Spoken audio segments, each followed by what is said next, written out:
చూస్ country delight, live better. ఇప్పుడే country delight యాప్ని download చేసుకోండి. చాలా మంది 18 సంవత్సరాల లోపున్న పిల్లలు కూడా రోడ్ల మీదకి వచ్చి పెద్ద పెద్ద కత్తులు పట్టుకొని తలలు నరికి కేసుల్లో కూడా ఇరుక్కున్న పరిస్థితి ఈరోజు కనిపించింది. అంటే నేనేమంటానంటే, ఇంతకు ముందు నువ్వు అధికారంలో ఉండేటప్పుడు గాంజాను తీసుకొచ్చి యువత భవిష్యత్తుని విపరీతంగా నాశనం చేసి వాళ్ళని ఒక సైకోల కింద, ఉన్మాదుల కింద కొంతమందిని తయారు చేసిన పరిస్థితి. మళ్ళా తిరిగి ఇప్పుడు అదే రకంగా ఈరోజు బయటకు వచ్చి అపోజిషన్లో ఉన్నప్పటికీ కూడా, ప్రతిపక్షంలో ఉన్నప్పటికీ కూడా ప్రజల్ని భయభ్రాంతులను చేయడానికి అటువంటి చిన్న చిన్న పిల్లల్ని ఈరోజు జీవితాలు నాశనం చేస్తూ ఉంటే వైఎస్ఆర్సీపీ నాయకుడికి కనీసం కనికరం అనిపించట్లేదా? ఈరోజు నేను ఎందుకు మాట్లాడుతున్నానంటే, ఈరోజు చాలామంది నేను చూస్తే ఎంతమందిని ఈరోజు వాళ్ళందరినీ కూడా నేను బయటకు చూసాం. ఎంతమంది ఏ ఏజ్ గ్రూప్ ఆఫ్ పిల్లలు ఉన్నారు, ఎవరున్నారు ఇందులో అని చూస్తే 17 సంవత్సరాల పిల్లలు కూడా ఉన్నారు ఇందులో, 19 సంవత్సరాల పిల్లలు కూడా ఉన్నారు. అంటే నువ్వు ఎలాంటి పిల్లల్ని ఈరోజు బయటకు తీసుకొచ్చి వాళ్ళ జీవితాలు నాశనం చేస్తున్నావు? కనీసం నేను తల్లిదండ్రులు కూడా ఒకటి విజ్ఞప్తి చేస్తున్నా.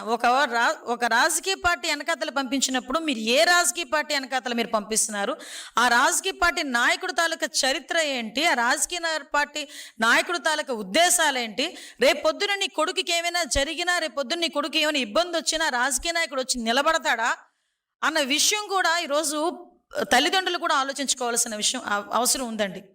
ఎందుకంటే ఒక రకంగా చెప్పాలంటే వైసీపీ నాయకుడు తాలూకా పరిస్థితి ఎలా ఉందంటే, ఆస్తి గురించి సొంత తల్లి మీద, సొంత చెల్లి మీద కేసులు పెట్టినవాడు రేపొద్దున నీ కొడుకుని ఎవరైనా అరెస్ట్ చేస్తే ఇలాంటి విషయాలు వస్తాడని మీరు ఎందుకు అనుకుంటున్నావు?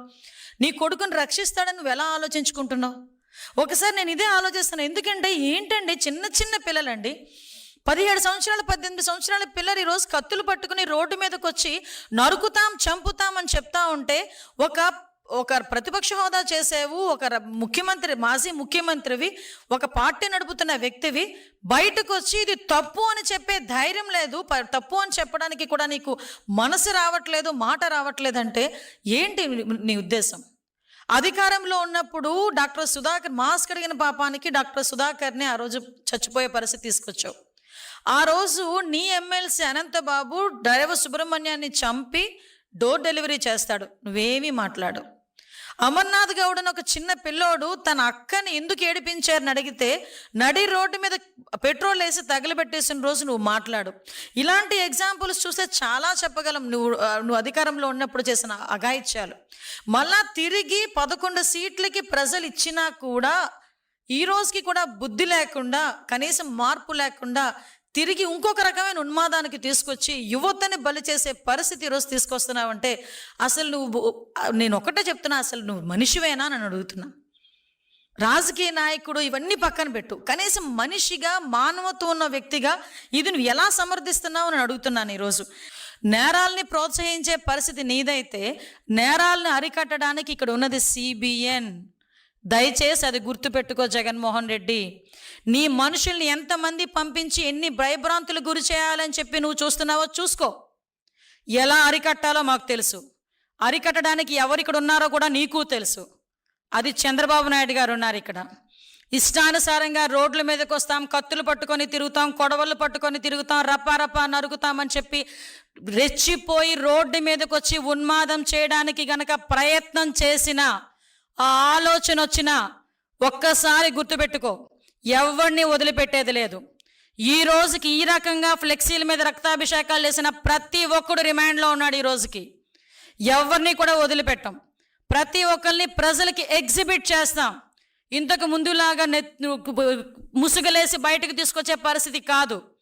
ఈరోజు ఒక పోక్సోలో చిన్న పిల్ల మీద రేప్ అటెంప్ట్ చేసిన రోడ్డు మీద నడిపించే తీసుకెళ్తాం. నువ్వు కత్తి పట్టుకొని ఉన్మాదం చేయడానికి ప్రయత్నం చేసినా వాడిని కూడా రోడ్డు మీదకి తీసుకెళ్ళి రోడ్డు మీద ప్రతి ఒక్కడికి వీడు ఇలాంటోడు, వీడు రౌడీయిజం చేస్తున్నాడు, ఇలాంటి ఆడు వల్ల సమాజానికి ముప్పు అని చెప్పి ప్రజలకు చూపించడానికైనా రోడ్డు మీద నడిపించి తీసుకెళ్తాం. అలాగే తీసుకెళ్తున్నాం కూడా. రౌడీ షీటర్ని కూడా ఈరోజు రోడ్డు మీదకి తీసుకొచ్చి మేము నడిపిస్తున్నాం. ఇష్టానుసారంగా చేసుకుంటాము, మాకు నచ్చినట్టు ప్రవర్తిస్తాము, ఎవడో అడ్డొస్తాడో చూస్తామని మీరు అనుకుంటే రండి, మేము చూసుకుంటామని మేము కూడా సిద్ధంగానే ఉన్నాం. మా డిపార్ట్మెంట్ కూడా సిద్ధంగానే ఉంది. ఎవడు పడితే వాడు వచ్చి రోడ్ల మీదకి వచ్చి కత్తులు పట్టుకొని తిరుగుతామంటే చూస్తూ ఊరుకోవడానికి ఈరోజు మీరు కాదు, ఇక్కడ ఉన్నది CBN. మళ్ళీ చెప్తున్నా, ఇక్కడ ఉన్నది చంద్రబాబు నాయుడు గారు. ఎట్టి పరిస్థితుల్లోని లా అండ్ ఆర్డర్ విషయంలో రాజీ పడే ప్రసక్తి లేదు. ఈ రోజుకి కూడా మేము చాలా ధైర్యంగా చెప్తున్నాం, క్రైమ్ రేట్ కూడా 4% మేము తగ్గింది. ఈరోజు మేము చేస్తున్న ప్రతి ఒక పక్క నుంచి అభివృద్ధి, ఒక పక్క నుంచి సంక్షేమం చేస్తూనే లా అండ్ ఆర్డర్ విషయంలోని కూడా ఫర్మ్గా ఉన్నాం. కాబట్టి ఈరోజు ఆంధ్రప్రదేశ్ని చూసి, చంద్రబాబు నాయుడు గారిని చూసి ఈరోజు అనేకమైన పరిశ్రమలు ముందుకు వస్తున్నాయి, పెట్టుబడులు పెట్టడానికి ముందుకు వస్తున్నారు, అనేకమైన ఉద్యోగావకాశాలు వస్తున్నాయి, గూగుల్ లాంటి డేటా సెంటర్లు వస్తున్నాయి. ఇవన్నీ వస్తుంటే చూసి ఓర్వలేక నీ రౌడీయిజంతో, నీ రౌడీ మోకలతో ప్రజల్ని భయభ్రాంతులకు గురి చేయడానికి ప్రయత్నం చేస్తే మేము చూస్తూ ఊరుకోవాలా?